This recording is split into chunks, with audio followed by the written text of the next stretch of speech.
सुभाषपा के राष्ट्रीय अध्यक्ष ओम प्रकाश राजभर जी हमारे साथ बातचीत के लिए मौजूद हैं। महिलाओं को आरक्षण दिया गया है।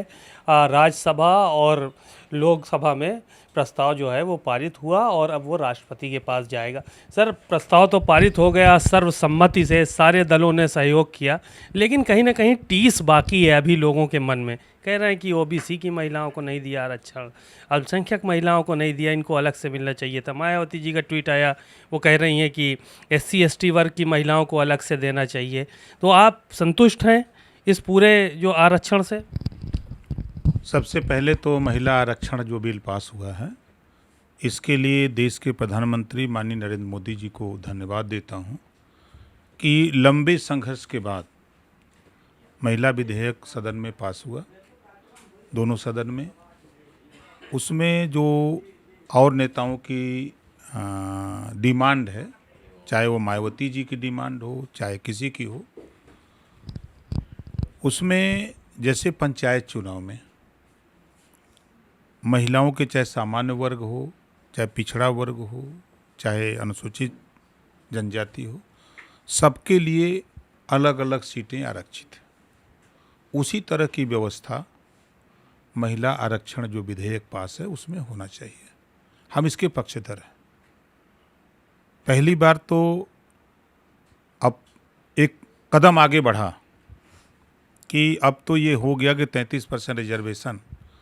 भारतीय समाज पार्टी तो 21 साल पूरा होने जा रहा है 50% आरक्षण को लेकर के, तमाम आंदोलन महिलाओं को लेकर के, अकेले महिला सम्मेलन जहां सिर्फ महिलाएं 10-10 हज़ार, 15-15 हज़ार, 20-20 हज़ार महिलाएं आती थी, उनको जागृत करने का प्रयास कि भाई आप लोकतंत्र में आपके चाहे सुरक्षा की बात हो चाहे अधिकार की बात हो, आपको आगे आना पड़ेगा। तो उस लड़ाई को जब हम लोगों ने तेज किया तो और लोग जो सदन, लोकसभा, विधानसभा में लंबे समय से मामला विचाराधीन था, उसको नई संसद में जाते ही ये बिल पास हुआ। और अब जैसा कि जो खबरें आ रही हैं कि 2029 स्वाभाविक है कि जनगणना होगी, सीटें आरक्षित होना, तमाम कामें उसमें बाकी हैं। तो हमारा तो यही मानना है कि जिस तरह पंचायत चुनाव में महिलाओं को आरक्षण की व्यवस्था है, चाहे वो सामान्य वर्ग हो, पिछड़ा हो, दलित हो, उसी तरह की व्यवस्था इसमें लागू होना चाहिए। नहीं, जिस तरह से मांग की जा रही है, मायावती का जो ट्वीट आया है, अखिलेश यादव की पार्टी लगातार इस बात को कह रही है। डिम्पल यादव ने कहा कि महिलाओं के लिए, मुस्लिम महिलाओं का आरक्षण अलग से होना चाहिए, आरक्षण में भी आरक्षण होना चाहिए, ओबीसी के लिए आरक्षण होना चाहिए, एससी एसटी के लिए आरक्षण होना चाहिए। तो इन बातों को आप कितना गंभीरता से मानते हैं? देखिए, हम तो दोष देते हैं बसपा सपा को। बात तो बहुत अच्छी दोनों करते हैं, लेकिन लड़ाई अलग अलग लड़ते हैं। आपस में युगों की टकराहट है दोनों की। ये युगों की टकराहट छोड़ करके अगर काम करते तो बेहतर बात मानी जा सकती थी, मनाई जा सकती थी, या उस काम को किया जा सकता है। लेकिन हम बड़े कि तुम बड़े, यही लड़ाई चल रही है। मायावती जी सोच रही हैं कि हमारी पार्टी, भाई स्वाभाविक है, इनकी पार्टी राष्ट्रीय पार्टी है। अब अखिलेश जी की पार्टी राज्य दल है। अब वो सोच रहे हैं कि हम बड़े कि तुम बड़े।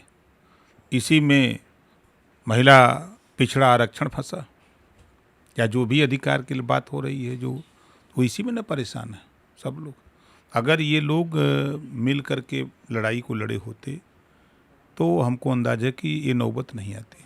इंडिया गठबंधन में भी मायावती साथ में नहीं है इनके साथ अभी फ़िलहाल, और कह रही हैं हम अकेले चुनाव लड़ेंगे। वो उनका विषय है। देखिए, जब यूपीए की सरकार थी उस समय मायावती जी भी साथ थी, अखिलेश जी की भी पार्टी साथ थी, कांग्रेस भी साथ थी, और तमाम दल के लोग साथ थे। उस समय इन लोगों को महिला बिल या महिला विधेयक ध्यान नहीं आया कि जब हमारी सरकार है, बहुमत है, दोनों सदन में हम बहुमत में हैं, तो हम इसको क्यों ना कर दें।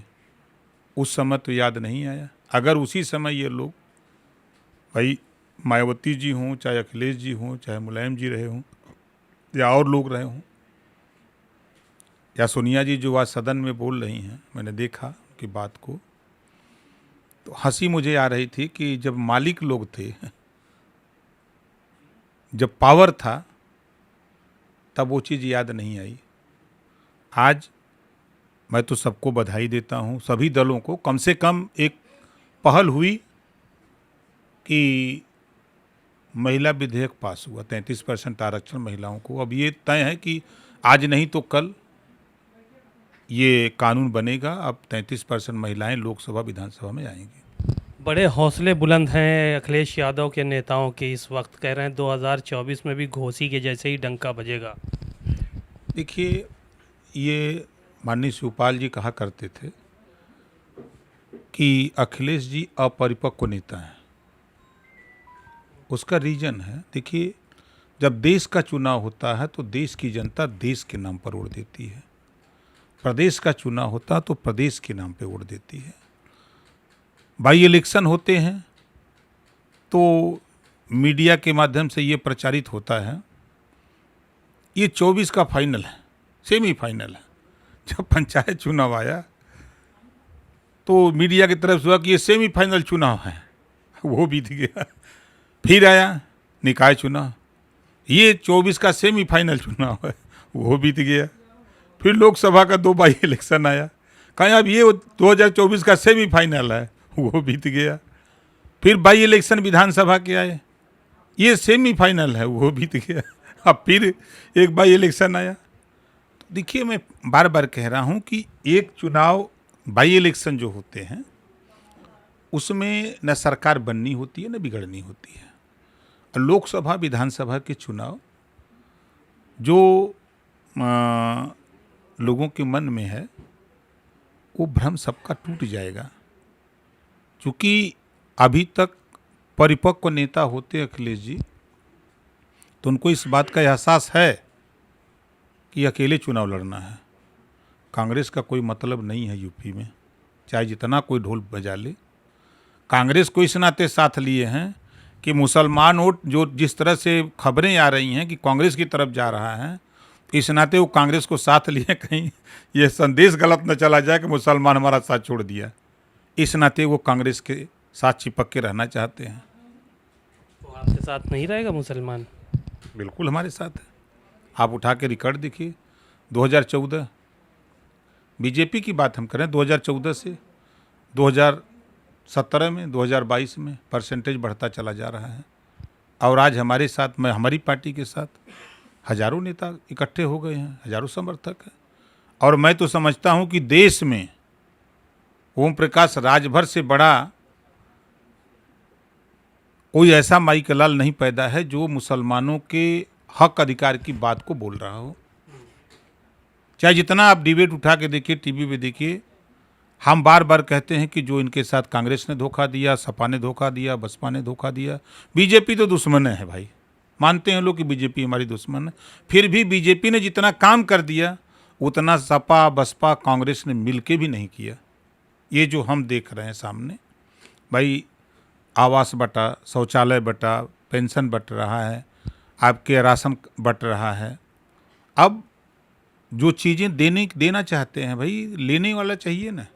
हम तो यही बात कह रहे हैं कि आप जिसके साथ हो वो तो खाली सिर्फ वोट का इस्तेमाल कर रहा है ना।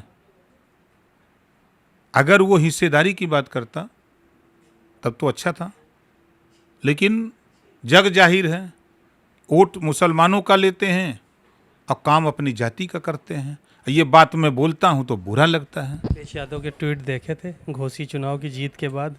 वो बस ट्वीट पे ही रहते हैं, ज़्यादा से ज़्यादा वो निकलना नहीं है। उनके ट्वीट का आनंद आएगा कि सरकार तो गिरी नहीं, गिर गई अभी वो भारत, मैं फिर कह रहा हूँ, जो शिवपाल जी का मुझे बात याद आती है। शिवपाल जी जब अलग हुए थे तो तमाम बातें जो उन्होंने सच्चाई थी उसको कहा था। हम जब मिलते थे तो वो ये बात बताते भी थे कि वो अपरिपक्व नेता है। तो आप भी मानते हैं क्या ये इस बात को? बिल्कुल मानते हैं।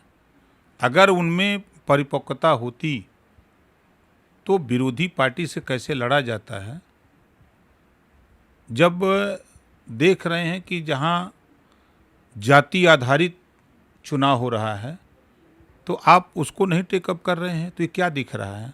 जिस विधानसभा में 80,000, 90,000, 1-1 लाख, 1.5 लाख, 1.25 लाख वोट कश्यप पाल प्रजापति का हो, आप उसको टिकट न दीजिए, राजनीतिक भागीदारी न दीजिए, तो वो आपको क्यों वोट देगा भाई? आजकल तो बात लेकिन सनातन की हो रही है, चारों तरफ सनातन की बात हो रही है, चाहे स्वामी प्रसाद मौर्य हो, पल्लवी पटेल हो या दूसरे जगह के स्टैलिन हो, तमाम जगहों से सनातन की बात सिर्फ की जा रही है कि सनातन, कोई कह रहा है कुछ है, कोई कह रहा है कुछ है, और हिंदू धर्म के बारे में भी तमाम तरह की भ्रांतियाँ फैलाई जा रही हैं। देखिए, अगर हम सपा की बात करें तो सपा में 2 गोल हैं। एक गोल सनातन धर्म के खिलाफ बोल रही हैं, एक गोल पक्ष में। हमने प्रोफेसर राम गोपाल जी को भी सुना, डिम्पल जी को भी सुना, वो तो समर्थन में है कि हम सनातन धर्म को मानते हैं। अब वहीं उनके राष्ट्रीय महासचिव, उनका अलग बयान चल रहा है। और हम तो कहते हैं ये लोग संविधान विरोधी लोग हैं। जो विरोध करता है, देखिए बाबा साहब डॉक्टर अम्बेडकर जी ने संविधान में सभी धर्मों के मानने वाले लोगों को अपने अपने ढंग से पूजा पाठ करने का, रहने का अधिकार दिया है। आप शपथ लेते हो तो यही कहते हो कि हम संविधान के दायरे में रह के काम करेंगे, और जो शपथ लेके हटते हो, बाहर निकलते हो तो भीतर भुला गया, बाहर आके पे चिल्लाते हो। और जो चिल्लाहट है उससे उस दल का नुकसान है। जो लोग चिल्ला रहे हैं उससे उस दल का नुकसान है। हम किसी को गाली दें तो निश्चित है कि उसको बुरा लगेगा। सुधाकर सिंह ने एक बयान अभी दिया था कुछ दिन पहले और कहा था ओम प्रकाश राजभर अंदर से ये चाहते थे कि समाजवादी पार्टी जीते, यहाँ से सुधाकर सिंह जीते, क्योंकि वो भी नेता हैं और हम भी नेता हैं। एक नेता दूसरे नेता को नहीं चाहेगा कि वो हारे। अगर ये बात वो कह रहे हैं तो समाजवादी पार्टी के साथ वो कब थे? अब उन्हीं से पूछना चाहिए था कि जब टिकट मिल जाता है तब समाजवादी पार्टी, जब टिकट नहीं मिलता है तब कौन वादी रहते हैं। पूछना चाहिए था उनसे, लेकिन आपने पूछा नहीं। बातचीत के लिए शुक्रिया। ओम प्रकाश राजभर जी को सुना, उन्होंने तमाम बातें कही और कहा समाजवादी पार्टी में 2 गोल हैं, एक सनातन के तरफ खड़ा है तो दूसरा सनातन के विरोध में। और ऐसी सूरत में 2024 के जब चुनाव होंगे तो एक बार फिर भारतीय जनता पार्टी और गठबंधन बड़ी जीत हासिल करेगा। कैमरामैन श्रवण कुमार वर्मा के साथ सीमा अब नकवी, भारत समाचार, लखनऊ।